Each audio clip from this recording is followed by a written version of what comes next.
কোরআন, এই পুরো কোরআনটা একটা রাজনীতি।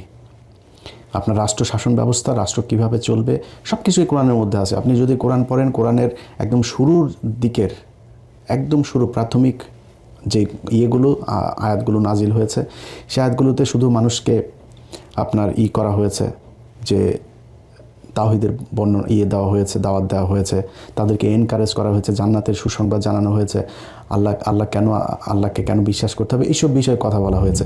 ঠিক মদিনায় হিজরতের পরপর থেকেই কোরআনের যে আয়াতগুলো নাজিল হয়েছে, তার সবই আপনি আপনার স্ত্রীর সাথে কি ব্যবহার করবেন, আপনার পরিবারের, আপনার ছেলে সন্তানের জন্য কতটুকু সম্পত্তি ভাগ হবে, আপনার মেয়ের জন্য কতটুকু ভাগ হবে, আপনি কার কার সাথে বিয়ে করতে পারবেন, সমাজে সুদ খাওয়া যাবে কি না, অর্থনৈতিক ব্যবস্থা কি হবে, কার প্রতি কী, কার কতটুকু হক, সব কিছু এগুলো নিয়ে আলোচনা।